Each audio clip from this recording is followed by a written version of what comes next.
হরে কৃষ্ণ, প্রণাম সবাইকে। পড়ছি মহাভারতের আদি পর্ব থেকে। বৃষপর্বার প্রতি শুক্রের ক্রোধ, অর্থাৎ দেবযানী বৃষপর্বার কন্যার প্রতি, শুক্রাচার্যের কন্যার প্রতি বৃষপর্বার কন্যা যে ব্যবহার করেন তার পর্বে স্বাভাবিকভাবেই প্রত্যেক পিতারই এটা ক্রোধ হওয়াটা স্বাভাবিক। তিনি তার কন্যাকে সান্ত্বনা দেওয়ার পরেও যখন তিনি ক্ষান্ত হলেন না, তখন শুক্রাচার্য বৃষপর্বার প্রতি খুবই ক্রোধান্বিত হলেন। শুক্র কহিলেন, হে দেবযানী, যে ব্যক্তি ক্ষমাগুণে পরের তিরস্কার বাক্যের উপেক্ষা প্রদর্শন করে, এই সচরাচর বিশ্ব তাহারই আয়ত্ত। অর্থাৎ কি বললেন? যে ব্যক্তি ক্ষমাগুণে পরের তিরস্কার বাক্যে উপেক্ষা প্রদর্শন করে, এই সচরাচর বিশ্ব তাহারই আয়ত্ত। অর্থাৎ কেউ যদি তিরস্কার করে তথাপিও সে তো মূর্খ, তিরস্কার করবেই। তুমি তাকে উপেক্ষা করে যাও। যদি এটা করতে পারো তাহলে এই চরাচর বিশ্ব তোমারই আয়ত্তে থাকবে। এটা সাধুর একটা মহৎ লক্ষণ বা গুণ। এতটা ধৈর্যপরায়ণ হওয়া সত্যি দুরূহ ব্যাপার। সাধু লোকেরা অশ্বরশ্মি অর্থাৎ বল্গাধারী গ্রহীকে সারথি না বলিয়া যিনি উত্তেজিত ক্রোধকে অশ্বের ন্যায় নিগ্রহ করিতে পারেন, তাহাকে যথার্থ সারথি বলিয়া থাকে। অর্থাৎ কি বললেন? সাধু লোকেরা অশ্মরশ্মি অর্থাৎ অশ্বের মুখের সঙ্গে যে দড়িটা লাগাম বলা হয়, যাকে অশ্বরশ্মি লাগাম বলা হয়, গ্রহীকে সারথি না বলিয়া যিনি উত্তেজিত ক্রোধকে অশ্বের ন্যায় নিগ্রহ করিতে পারে। অর্থাৎ সাধু ব্যক্তিরা কি করেন? তার সেই রাগ যাকে বলা হয়, তার লাগাম তাদের হাতে থাকে, তাহাকে যথার্থ সারথি বলে। যিনি অশ্বের উপরে অশ্বের লাগাম ধরে থাকেন তাকে সারথি বলছে না, বলছে সারথি প্রকৃত অর্থে সারথিকে বলছে, যদি তুমি তোমার ক্রোধের লাগামকে ঠিকমতো ধরে রাখতে পারো, তাহলে তুমি প্রকৃত অর্থে সারথি এবং যথার্থ সারথি। যিনি উদ্রিক্ত ক্রোধানলে ক্ষমাবারী সেচন করিতে পারেন, এই স্থাবর জঙ্গমাত্মক জগৎ তাহারই জয় করা হয়। কি? যিনি উদ্রিক্ত ক্রোধ নলে ক্ষমাবারী সেচন করিতে পারেন। অর্থাৎ কেউ তোমাকে উত্তেজিত করছে, কিন্তু তুমি তাকে ক্ষমার চোখে দেখছো এবং ক্ষমা প্রদর্শন করছো। এই স্থাবর জঙ্গমাত্মক জগৎ, স্থির বা জঙ্গলময় জগৎ তাহারই জয় করা হয়। এ সমস্ত কিছু সে জয় করতে পারে।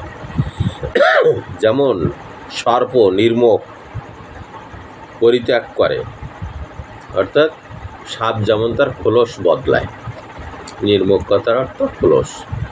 সাপ যেমন তার খোলসকে বদলায়, তদ্রূপ যিনি ক্রোধ পরিত্যাগ করেন, পণ্ডিতরা তাহাকেই সৎপুরুষ কহেন।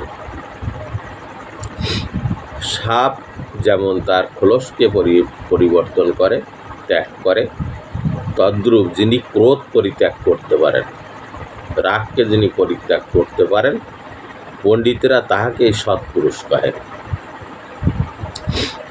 যিনি ক্রোধাবেগে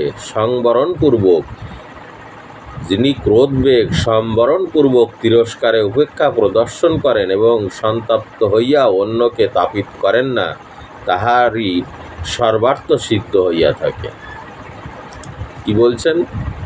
যে যিনি ক্রোধবেগ সম্বরণপূর্বক তিরস্কার উপেক্ষা প্রদর্শন করেন, ক্রোধকে সম্বরণ করে তিরস্কারকে উপেক্ষা করা, একজন তিরস্কার গালাগালি করছে, আমারও প্রচণ্ড রাগ হচ্ছে, কিন্তু তথাপি তাকে কিছু না বলে আমি সেটাকে উপেক্ষা করে গেলাম এবং সন্তাপ্ত দুঃখ হয়েও তার কথায় আমি দুঃখ পেয়ে উল্টে তাকে দুঃখ দিলাম না। তাহারই সর্বার্থ সিদ্ধ, তাহারই সব কিছু সিদ্ধ হয়ে থাকে। এগুলো সাধুরই লক্ষণ, অত্যন্ত কঠিন, যেটা সচরাচর আমার পক্ষে সম্ভব নয়। যে ব্যক্তি শত বৎসর ব্যাপিয়া প্রতিমা সেবা বা যজ্ঞ অনুষ্ঠান করেন আর যিনি কাহারও উপর কখনো ক্রুদ্ধ হয় না, এই উভয়ের মধ্যে অক্রোধন ব্যক্তি অপেক্ষাকৃত উৎকৃষ্ট। সারা বছর সেবা পূজা অর্চনা প্রতিমা পূজা করে এবং আর একজন যিনি কাহারও উপর রাগ করেন না, এই একজন ব্যক্তি কি করেন, যিনি সারা বছর সেবা বিভিন্ন রকম প্রতিমার পূজা অর্চনা করছেন আর একজন কারোর উপরে রাগ করেন না।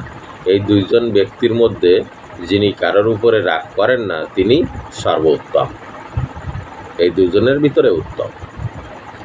বালক বালিকারা বিবেক বা ভাব প্রযুক্ত ক্রোধান্ধ হইয়া পরস্পর বিরোধ করিয়া থাকে। যারা বালক তারা একে অপরের প্রতি রাগ দেখায় এবং বিরোধ করে, ঝগড়া করে, কিন্তু প্রাজ্ঞ ব্যক্তি সেরূপ করেন না। যিনি জ্ঞানী এবং বিজ্ঞ তিনি সেরূপ করে না। দেবযানী কহিলেন, তাত আমি অল্প বয়স্কা বালিকা বটে, কিন্তু ধর্মের মর্ম বিবেচনা করিতে নিতান্ত অসমর্থ নহি। দেবযানী বললেন, আমি অল্প বয়স্ক বটে, কিন্তু ধর্মের মর্ম বিবেচনা করতে পারবো না, এতটা বালিকা আমি নই, এবং ক্রোধ ও ক্ষমা এই উভয়ের বলাবল পরিজ্ঞানেও অক্ষম নই। ক্রোধ কি আর ক্ষমা কি সেটাও আমি বিচার করতে পারি, কিন্তু যে ব্যক্তি শিষ্য হইয়া অশিষ্যের ন্যায় আচরণ করে, মঙ্গলার্থী ব্যক্তি তাহাকে কিছুতেই ক্ষমা প্রদর্শন করিবে না। অর্থাৎ শিষ্য হইয়া অশিষ্যের মতো আচরণ করা, মঙ্গলার্থী ব্যক্তি যিনি হবেন সেটা সে কিছুতেই ক্ষমা করেন না। অতএব এই ভ্রষ্টাচার দেশে বাস করিতে আমার অভিলাষ নেই, আমি এই দেশে বাস করতে পারবো না।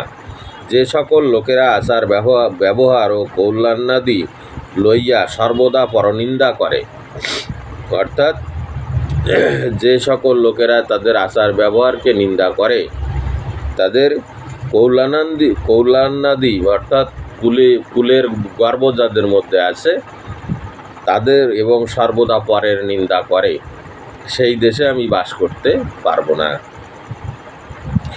মঙ্গলার্থী ব্যক্তি সেই সকল পাপিষ্ঠ লোকের সংসর্গ করিবেন না। যিনি মঙ্গল চান সেই ব্যক্তি এদের সংস্পর্শে থাকেন না।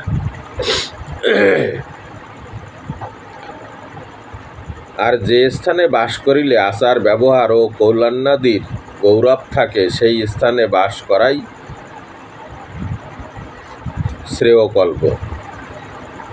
অর্থাৎ যে স্থানে বাস করিলে আমার আচার আচরণ সব কিছু বজায় থাকবে, কল্যাণাদির গৌরবও বজায় থাকবে, সেইখানেই বাস করা উত্তম এবং বুদ্ধিমানের কাজ, এবং সেটাই শ্রেয়। হে তাত বৃষপর্ব তনয়া শর্মিষ্ঠার এই সকল দুর্বাক্য আমার হৃদয়ে দগ্ধ করিতেছে। তার যে কথাবার্তা সেটা আমাকে খুব দুঃখ দিয়েছে। অধিক কি বলিব হে হতভাগ্য ব্যক্তি, যে হতভাগ্য ব্যক্তি যৎকিঞ্চিৎ লাভ প্রত্যাশায় ধনীগণের উপাসনা করে, বোধ হয় তদপেক্ষা তাহার মৃত্যু হওয়া উত্তম। অর্থাৎ কি বললেন, যে হতভাগা ব্যক্তি সামান্য ধনের লাভের জন্যে সেই ধনী ব্যক্তির গুণগান করে, হয়তো কিছু ধন পাবে সেই আশায়, তার কোনো অপরাধকেও তখন প্রশংসা করে, এর মতো হতভাগ্য আর হয় না। বোধ হয় তদপেক্ষা তার উত্তম মৃত্যুও উত্তম, এর থেকে মরে যাওয়াই ভালো। যে ধনী ব্যক্তির এই পার্থিব ধন সম্পদের মোহে তার গুণগান করতে থাকে, এর থেকে মরে যাওয়া অনেক ভালো। এরপরে শুক্রের বৃষ পর্বার সম্বন্ধ ত্যাগ এর পরের পর্বে।